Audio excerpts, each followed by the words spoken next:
Filipinos tend to favor real estate investments over financial instruments, and lately, condotels or condominium/hotels are becoming more popular.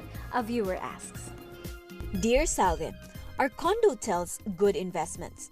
I am an overseas Filipino worker and I'm thinking of buying one in the Metro Manila area. Rain. As an overseas Filipino worker who visits the Philippines maybe once a year or every other year, condotels can be very attractive. You get to stay in a stylish place of your own when you come home. When you're out of the country, you can earn money when your unit is leased out to others. The OFW phenomenon is one of the main reasons the condotel industry is currently booming in the country. Big developers like MegaWorld, Philinvest, Santa Lucia, and Injapsia's Hotel of Asia Inc. are just some of the companies that have constructed condotels in key areas across the country. Condotels are hybrids of condominium units and hotels. The unit or units you own can be leased out when you don't live in them. They are managed and marketed like a hotel room. They are different from timeshares, which only give you limited rights to occupy any room for certain days every year.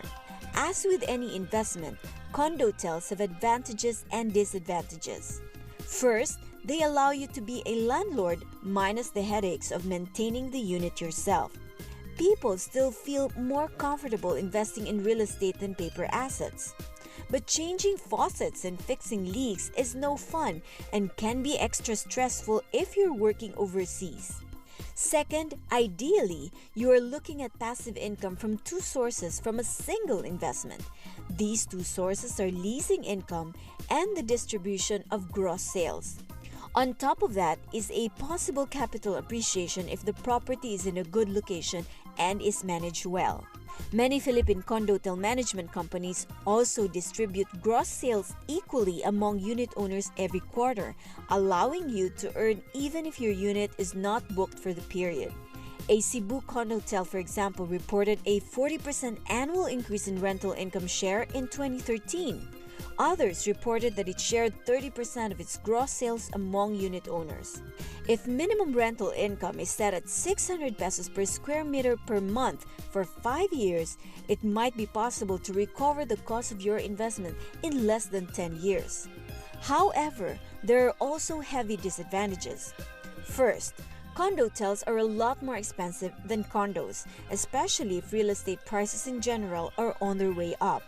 Buying during pre-selling might be cheaper, but you run the risk that the units won't be as nice as advertised.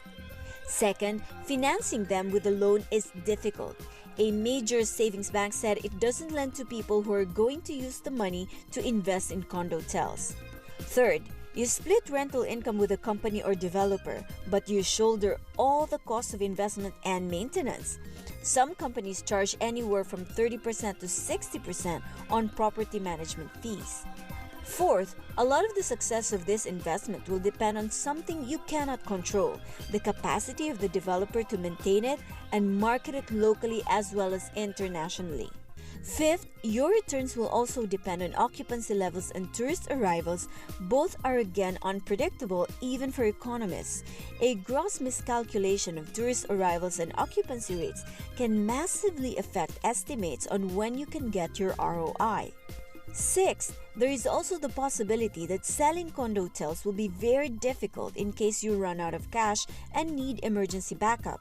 This is what you call an exit strategy, something that all Salvis's viewers think about before investing in something. Now, a quick look at this list shows that the risk-reward trade-off of condotels can look bad. However, realize that this is a lifestyle choice more than just an investment decision. For many in our country's demographic story, buying a condotel indicates their aspirations for scaling up in life. Is that bad?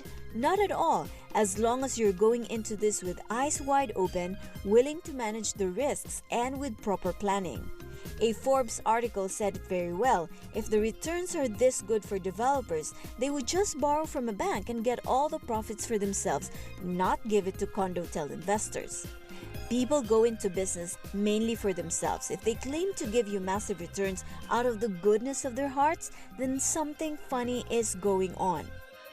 Invest in condotels as if you are investing in the company itself. Consider the owners and the management as if you're going into a business partnership with them.